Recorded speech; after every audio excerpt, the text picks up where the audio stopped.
Hello दोस्तों, आपके अपने YouTube channel GK with Sonu sir में आप लोगों का बहुत बहुत स्वागत है। और आज की इस वीडियो में जो है हम लोग आदित्य रंजन का सर का जो बुक है साइंस का, तो उसका जो है मैंने पार्ट वन जो है वो कंप्लीट करवा दिया है। ये बुक है आदित्य रंजन सर का रेलवे का, जिसमें पूरा सामान्य ज्ञान दिया गया है। और हम लोग अभी स्टार्टिंग कर चुके हैं भौतिकी विज्ञान मतलब फिजिक्स का स्टार्ट कर दिए हैं रंजन सर का बुक का। और एक एक चैप्टर वाइज चैप्टर हम लोग इसमें थ्योरी भी कर रहे हैं, प्लस एमसीक्यू भी लगा रहे हैं। तो देखिए, इससे पहले जो है मैंने यहाँ भौतिकी की जो है मात्रक एवं विमाएं तथा गति के नियम, ये पूरा कंप्लीट करवा दिया गया है। अब हम लोग बल एवं बल के प्रकार पढ़ेंगे। तो देखिए, और इसी तरह से हम लोग ये फिजिक्स है, बायोलॉजी है, तो सारे को हम लोग ख़त्म करेंगे। तो चलिए, आज की इस वीडियो में जो है हम लोग थ्योरी करेंगे। फिर देखिए, यहाँ बल है और इसका जो अभ्यास प्रश्न है, एमसीक्यू क्वेश्चन, वो हम लोग करेंगे। तो चलिए हम लोग स्टार्ट करते हैं बल से। देखिए, बल एवं बल के प्रकार, कौन कौन से बल के प्रकार होते हैं, थ्योरी लगाएंगे। उसके बाद हम लोग एमसीक्यू, जो इसका प्रैक्टिस क्वेश्चन है, वो लगाएंगे। अगर आप थ्योरी अच्छे से देखिएगा तो एमसीक्यू जरूर लगा लीजिएगा। और इसका जो है आपको जो पीडीएफ जो है वो टेलीग्राम में मिल जाएगा। ज्वाइन कर लीजिएगा टेलीग्राम को, वहाँ इनका पीडीएफ जो है, बुक का पीडीएफ आपको मिल जाएगा। वहाँ से आप इजीली डाउनलोड करिए, फिर से रीड कर सकते हैं और दोबारा प्रैक्टिस के लिए भी यूज कर सकते हैं। तो चलिए, सबसे पहले हम लोग स्टार्ट करते हैं। बल, किसने किसी वस्तु पर खींचे या धक्के के रूप में, देखिए किसी या धक्के के रूप में परिभाषित किया गया है, उसको क्या कहते हैं, बल को। बल वस्तुओं में गति के किस किसके कारण होती है, तो बल की प्रक्रिया के कारण होती है। किसी वस्तु की गति, आकृतिक आकार और गति के संशोधित करने की क्षमता को क्या कहते हैं, तो क्षमता को बल कहते हैं। बल का सूत्र क्या है, न्यूटन के दूसरे नियम से प्राप्त होता है। बल का सूत्र क्या है, देखिए बल का सूत्र एम ए है, जहाँ एम वस्तु का द्रव्यमान है और ए त्वरण है। मतलब ए जो है एम दिखा रहा द्रव्यमान है और ए त्वरण है। आगे चलते हैं, ये त्वरण और द्रव्यमान सब मैंने पहले ही करवा दिया है। तो वहाँ से आप पार्ट वन जो है आपको डिस्क्रिप्शन में लिंक मिलेगा, वहाँ से आप वॉच कर सकते हैं। किसी वस्तु पर समान प्राप्त मात्रा के स्थान पर विपरीत दिशा में लगाया गया बल जो है वो संतुलित बल होता है। किसी वस्तु पर असमान मात्रा में बल लगाया जाता है तथा वस्तु अधिक बल की दिशा की ओर गति करती है, असंतुलित बल है। गति बदलने के लिए किस बल की आवश्यकता होती है, तो असंतुलित बल की आवश्यकता होती है। खींचने या ढकने की प्रक्रिया किस बल के कारण होती है, तो असंतुलित बल के कारण होती है। किसी बल कितने प्रकार के होते हैं, तो संपर्क बल होते हैं और असंपर्क बल होते हैं। संपर्क बलों में कौन से बल शामिल हैं, तो देखिए पेशीय बल है, घर्षण बल है और स्प्रिंग बल है। मांसपेशी की क्रिया के कारण उत्पन्न होने वाला बल पेशीय बल है। गति की अवस्था बदलने के लिए कौन सा बल उत्तरदायी है, तो घर्षण बल उत्तरदायी है। वह बल जो हमेशा विपरीत दिशा में होता है उसको स्प्रिंग बल कहते हैं, स्प्रिंग बल कहते हैं। किसी वस्तु पर लगाए जाने वाले बल को मापा जाता है स्प्रिंग संतुलन बल से। गैर संपर्क बल में कौन सी बल शामिल है, चुंबकीय बल है, विद्युत स्थायी बल है, गुरुत्वाकर्षण बल है। किसी वस्तु पर चुंबक द्वारा लगाए गए बल को चुंबकीय बल कहते हैं। एक आवेशित वस्तु द्वारा दूसरे आवेशित या अआवेशित वस्तु पर लगाया जाने वाला कहलाता है विद्युत अस्थायी बल। दो द्रव्यमान वाले वस्तुएं एक दूसरे पर कौन सा बल आती है, तो ये आती है गुरुत्वाकर्षण बल।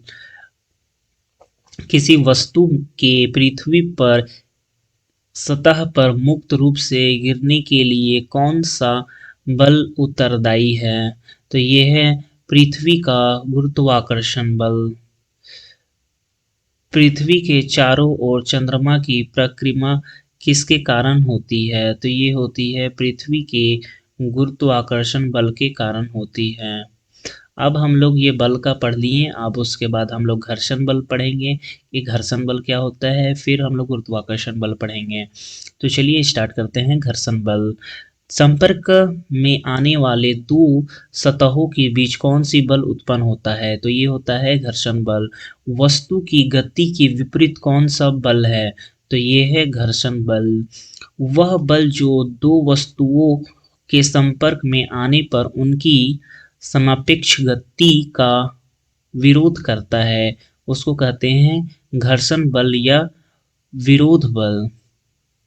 घर्षण बल निर्भर करता है दो सतहों के बीच संपर्क क्षेत्र को। आगे हम लोग चलते हैं।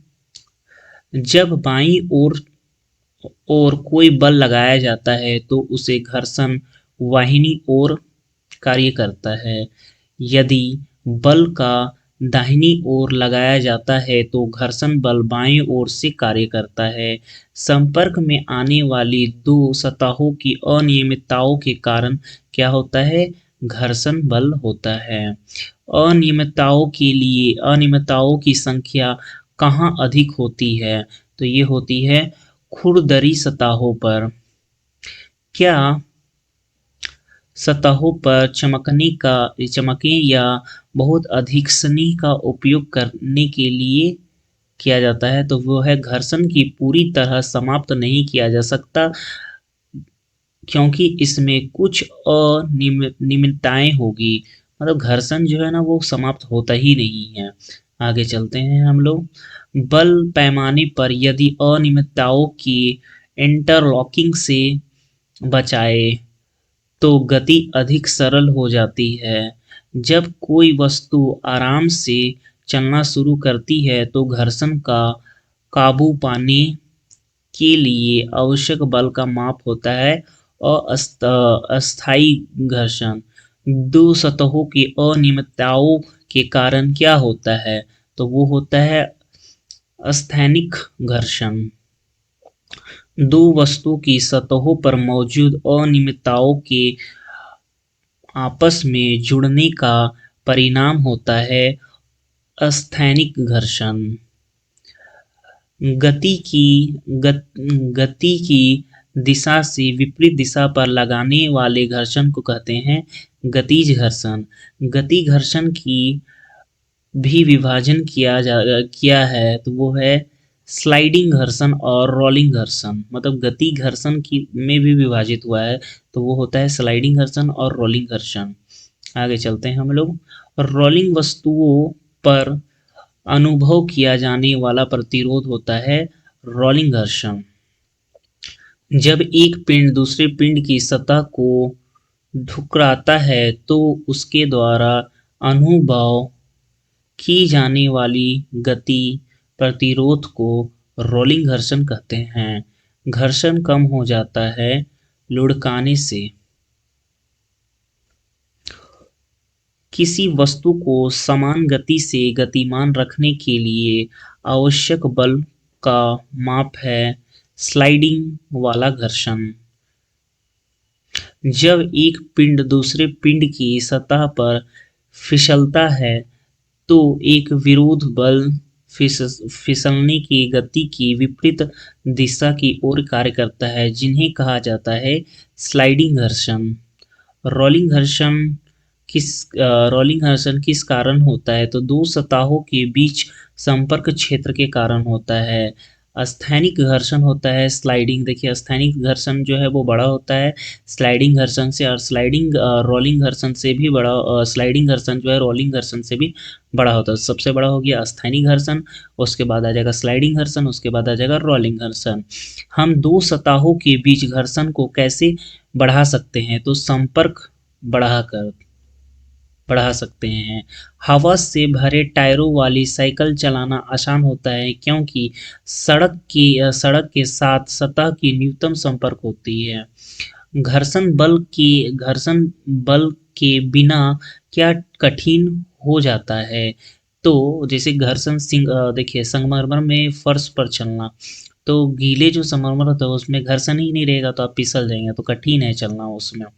घर्षण कैसे बढ़ सकता है? तो सतहों पर खुरदरापन बढ़ाने से बढ़ सकता है। स्नेहक ऐसे पदार्थ हैं जो घर्षण को कम करते हैं।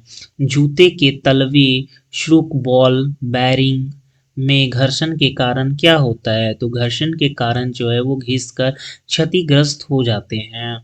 जब जब हम हथौड़े में मांसपेशियों बल लगाते हैं तो कौन सा बल दीवार में लगी कील की अस्थिर पर देता है? तो वो होता है घर्षण बल।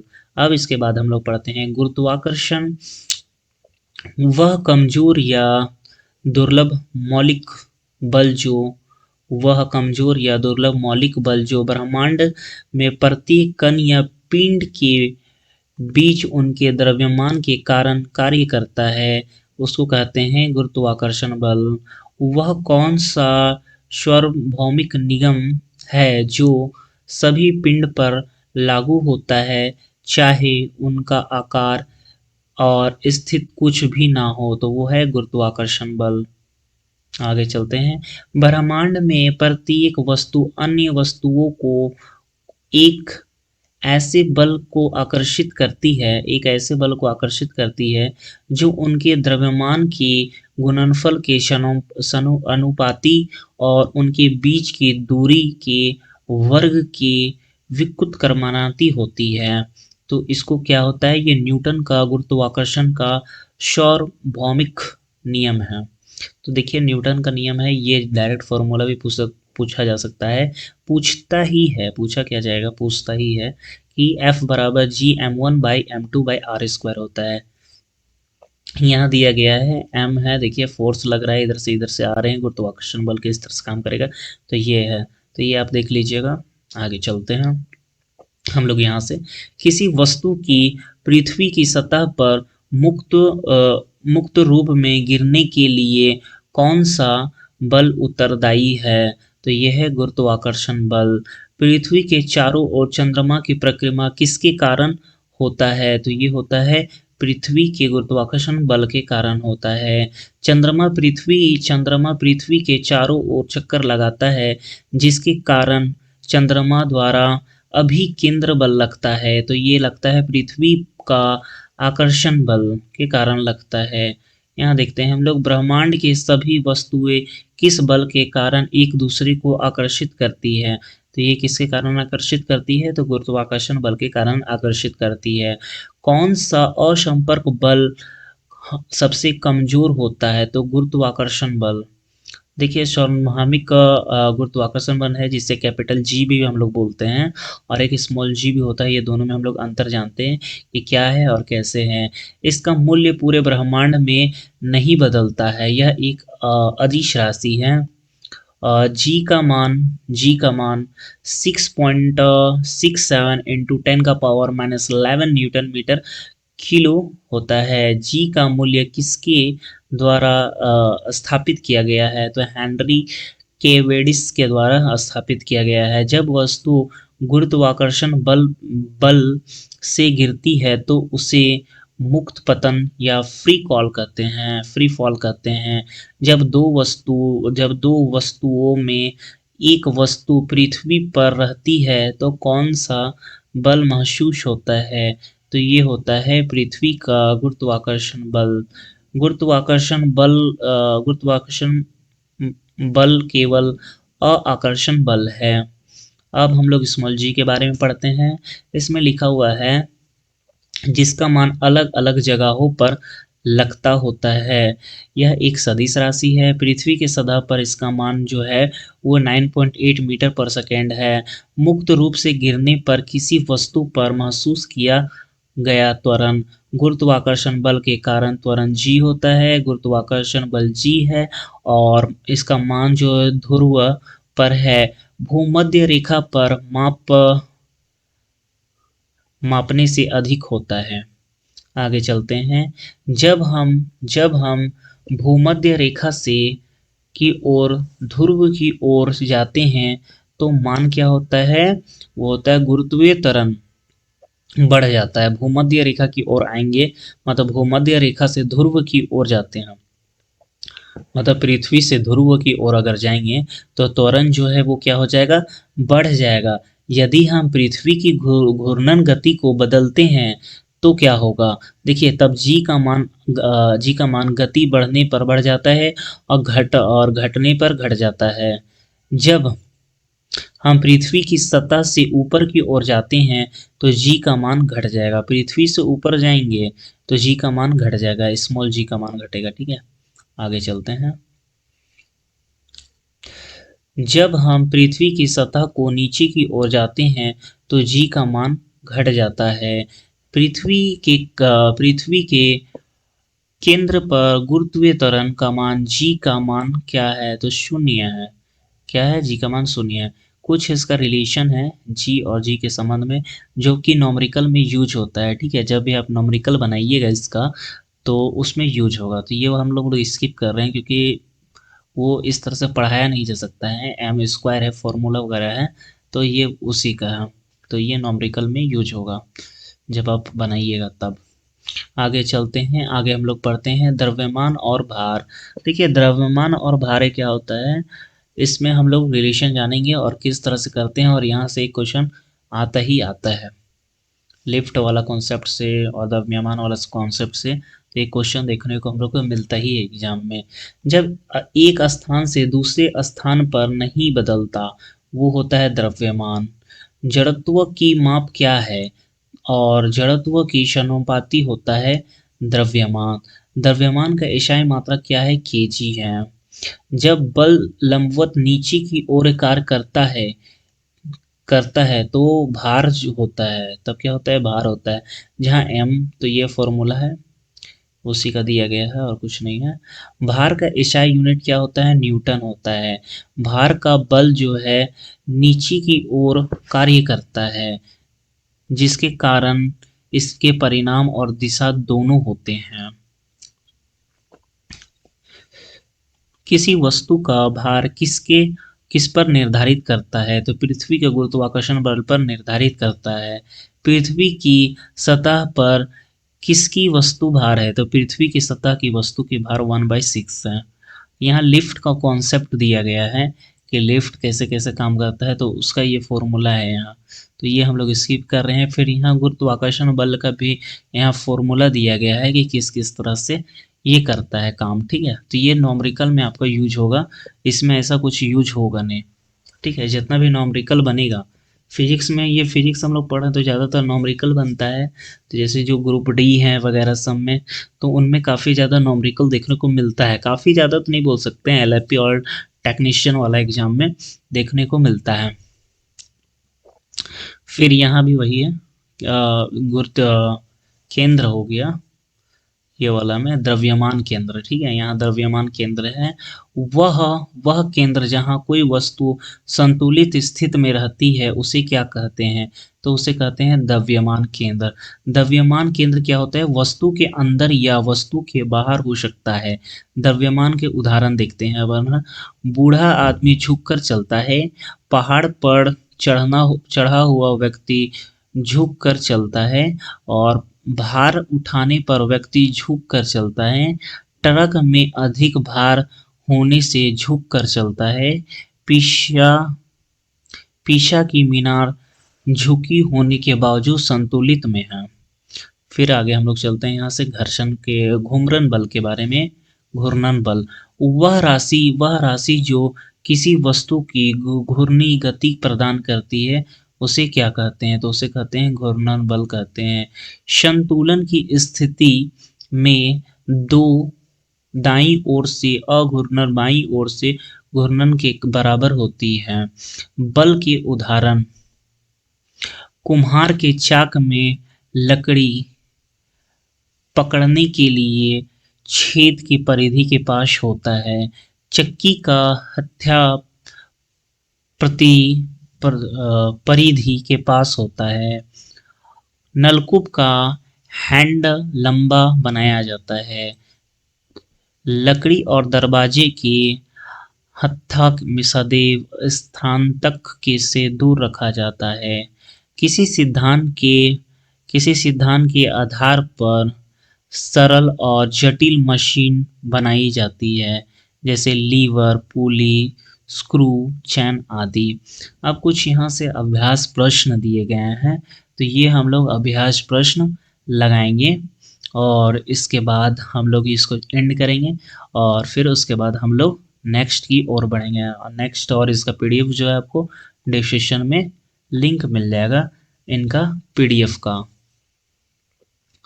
तो एक एक करके हम लोग इसका जो एमसीक्यू क्वेश्चन है वो लगाना शुरू करते हैं।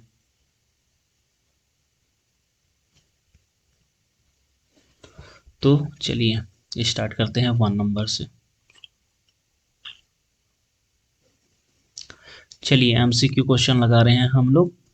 इसमें लिया गया है निम्नलिखित में से क्या प्राकृतिक में कभी भी अकेले नहीं पाया जाता है। अकेले में क्या नहीं पाया जाएगा, तो बल नहीं पाया जाएगा अकेले में, ठीक है। निम्नलिखित में से कौन सा बल प्रकृति के नियम चुंबकीय विद्युत चुंबकीय नहीं है। तो विद्युत चुंबकीय कौन नहीं है, तो ये है शरीर का वजन। शरीर का वजन क्या चुंबकीय नहीं है, ठीक है। और ये सब जो चुंबक में काम करेगा, लेकिन शरीर चुंबक की तरह काम नहीं करता है। किसी सतह पर वस्तुओं के समान गति से पिसते रहने के लिए किस बल की आवश्यक होती है। तो किस बल की आवश्यक होगी, तो ये होगी स्लाइडिंग घर्षण की आवश्यकता होगी।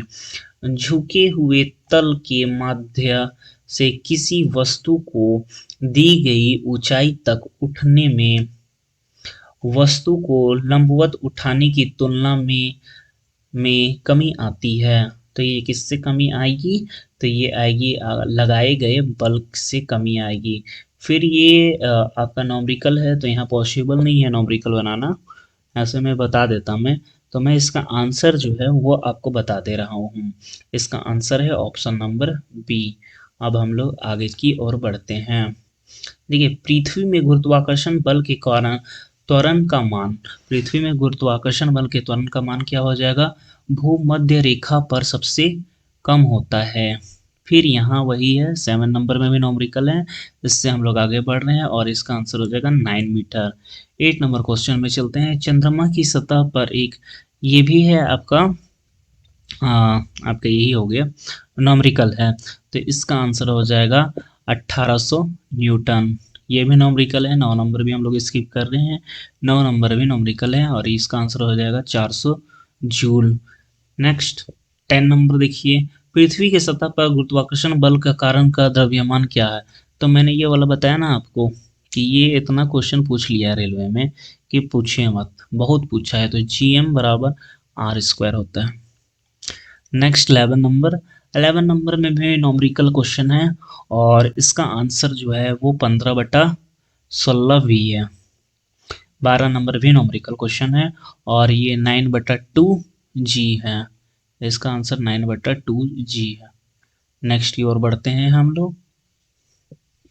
इसमें पूछ रहा है पृथ्वी और चंद्रमा पर दूरी R पर रखे गए दो द्रव्यमान M और M2 के बीच गुरुत्वाकर्षण बल 1 होता है। तो पूछ रहे हैं ना इसमें कौन सा गलत है, तो गलत बताइए, सही नहीं बताना है, गलत बताना है। तो ये बिल्कुल सही है। न्यूटन मीटर और केजी मीटर स्क्वायर जी का ऐसा यूनिट है, तो यही गलत है और बाकी सारा सही है, ठीक है। तो केवल इसका ऑप्शन नंबर जो है वो कोई नहीं, नहीं नहीं ये तो हो गए, ये सही है, ये भी है, किलोमीटर और न्यूटन ही होता है ना। उसके बाद गुरुत्वाकर्षण बल जी का मान पिंडों के बीच की दूरी पर निर्भर करता है, ये भी सही है। गुरुत्वाकर्षण बल, तो इसमें सब सही है, इसमें हो जाएगा ऑप्शन नंबर बी, मतलब कोई नहीं। 14 नंबर नॉमरिकल है, इसका आंसर हो जाएगा 625 जूल। 15 नंबर क्वेश्चन है और इसमें -20 200 जूल हो जाएगा। आगे चलते हैं यहाँ से, ये भी आपका नॉमरिकल क्वेश्चन है, इसका आंसर हो जाएगा 0 जूल। 17 नंबर भी न्यूमेरिकल क्वेश्चन है, इसका आंसर हो जाएगा 1.96 जूल। यहाँ से चलते हैं, इकाई क्षेत्रफल पर लगाने वाले बल को क्या कहते हैं? तो इकाई क्षेत्रफल लगाए गए लगाने वाले बल को क्या कहते हैं? तो दाब कहते हैं। तो इसको दाब कहते हैं।